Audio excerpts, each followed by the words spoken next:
tome conta dos seus filhos. Eu quero pedir que toda a igreja esteja no mesmo espírito para a gente poder ver a Deus essa manhã. No ano em que o rei Uzias morreu, verso 1 do capítulo 6, eu vi o Senhor. Preste atenção nessa frase que é importante. Eu vi o Senhor. Diga comigo. Eu vi o Senhor.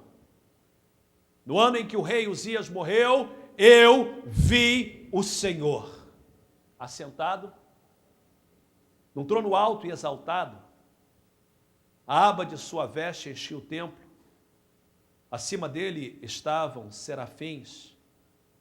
Cada um deles tinha 6 asas, com 2 cobriam o rosto, com 2 cobriam os pés e com 2 voavam.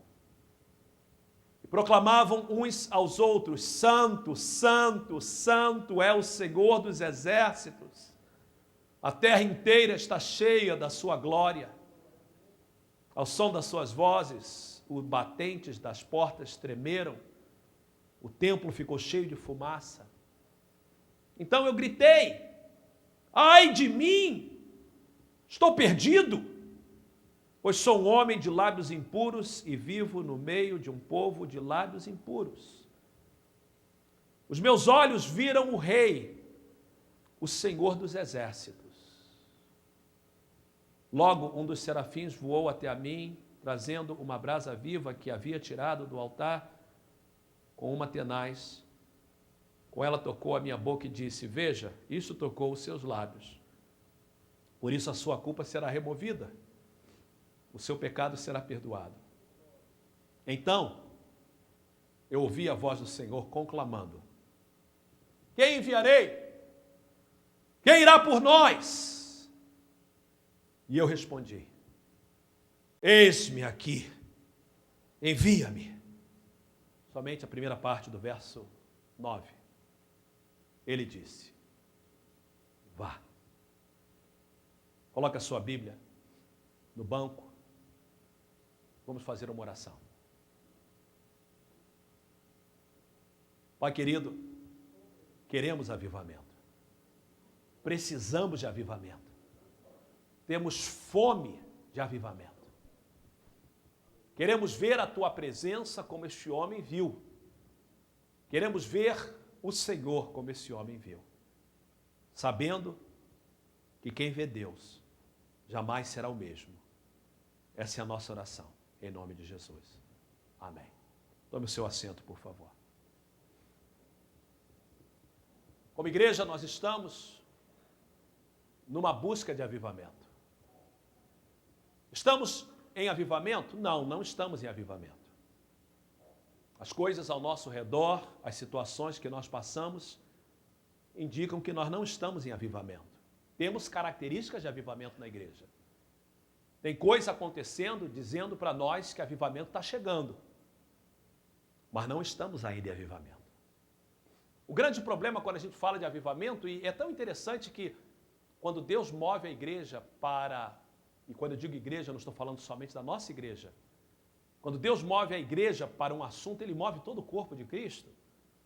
Tivemos a oportunidade de ministrar em São Paulo, no Rio de Janeiro e no Acre. E eu notei esse clamor muito grande no coração do povo de Deus em todos os lugares que nós passamos. Essa fome de alguma coisa que Deus está para fazer. E quando a gente fala de avivamento, a gente começa a tentar definir o que avivamento é, e o grande problema de avivamento é que muitas pessoas não sabem o que avivamento é, e confundem avivamento com coisas que não são avivamentos. Basicamente, as pessoas tentam definir avivamento com algo que se sente, algo emotivo. E sem dúvida, e nós vamos ver no texto hoje, que quando Deus move, quando Deus está fazendo o mover, quando a presença dele é manifesta, é claro que acontecerão coisas no mundo natural que refletem o que está acontecendo no mundo espiritual. Então, é notório saber que quando Deus move, os sentimentos serão tocados. Nós teremos desejo de levantar as mãos, de se ajoelhar, nós caímos na presença dele, a presença de Deus, quando ela invade a presença dele invade a igreja, às vezes não dá para ficar em pé. A gente chora, a gente ri, a gente sente calafrio, a gente sente calor, mas isso não é avivamento. Avivamento não é sentimento, não é algo que a gente sente somente, embora sentimos, mas entenda que sentimentos são baseados em circunstâncias. E circunstâncias mudam. Então, se as circunstâncias são favoráveis, nós estamos alegres. Se elas não são favoráveis, nós não estamos alegres. E muita coisa do que se diz ser avivamento nada mais é do que emoções, do que sentimentos. E, novamente, isso não é avivamento. Eu gostaria de trazer uma frase importante que foi falada na primeira mensagem dessa série, sem dúvida, os que seguiram a mim, pastor Joel e o pastor Max, falaram talvez a mesma coisa. Avivamento tem a ver com transformação. Repita comigo essa frase, porque ela é importante. E eu peço que você repita somente para entrar dentro de você. Avivamento tem a ver com transformação. Todos juntos? Avivamento tem a ver com transformação. Tem que haver mudança. O que era não pode ser mais. Aquilo que a gente fazia, nós não podemos fazer mais.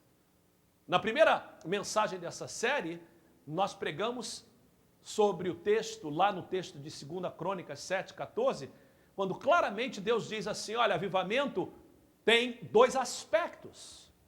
Tem o aspecto divino e tem o aspecto humano. Avivamento tem o mover de Deus e o desejo do homem. Então, lá em 2 Crônicas 7, Deus diz assim, e eu me lembro que quando nós pregamos essa mensagem, nós colocamos bem grande na projeção, porque é condicional. Se o meu povo que se chama pelo meu nome, Fernando, você, Igreja Mensagem de Paz, a Igreja de Deus espalhada sobre a face da terra, a Igreja na China, a Igreja no Japão, a Igreja no Brasil, o meu povo que se chama pelo meu nome, número 1, se humilhar. Então nós vemos que para que haja avivamento, a primeira coisa que tem que haver, de acordo com o próprio Deus, é humilhação. É se entregar, é ser humilde. E nós olhamos que humildade, de acordo com a palavra de Deus, é reconhecer a nossa falta, a nossa necessidade. Então, eu chegar aqui na frente e dizer assim, nós estamos em avivamento, não seria correto. Nós não estamos em avivamento ainda. Nós precisamos nos humilhar perante Deus. Há muita arrogância ainda. Há muitas pessoas que acham porque vêm à igreja no domingo pela manhã, porque estão aqui e dão seu dízimo, tá tudo bem, e não está tudo bem. Nós precisamos fazer muito mais para Deus. Nós precisamos de fazer muito mais. Teresa falava dessa missionária que nós conhecemos junto com o Marcelo e com o irmão Jerry lá, e não tem como não se mover com uma mulher dessa, uma mulher que tem dado a sua vida para trabalhar. Olha, sinceramente, nós pregamos uma semana, ou alguns dias, de quarta a sábado em Santo André, e foi uma glória tremenda, uma igreja abençoadíssima, uma igreja linda. E nós saímos dali, ficamos num bom lugar, ficamos num lugar comendo bem, e depois saímos ali e fomos lá para o Acre. É longe a beça. E não só é longe, mas as situações são precárias, é muito tempo no avião. E a gente perguntava, o que a gente está fazendo aqui? Nós falamos, estamos aqui por obediência a Deus. Deus nos mandou a vir aqui para ver alguma coisa. Mas nós sentimos envergonhado. E por isso, os sentimentos que a pastora Teresa demonstrou para vocês, nós fomos ali por um dia, nós chegamos às 2:30 da manhã de sábado, e 2:30 da manhã de segunda-feira, nós estávamos saindo dali. Mas há homens e mulheres que estão ali, pregando o evangelho para aqueles índios por meses, por anos. Nós precisamos de reconhecer que a gente está muito longe do que Deus quer para a gente, como igreja, como indivíduos. A gente precisa se humilhar e dizer, Senhor, tem misericórdia de mim. A gente está muito preocupado com a nossa vidinha, muito preocupado com o dia a dia, com o que Deus vai fazer por mim, quando há um mundo perdido aí fora, precisando de Deus. E Deus diz assim, se o meu povo se humilhar, reconhecer a sua necessidade. Número 2, e orar. E oração está algo muito sério.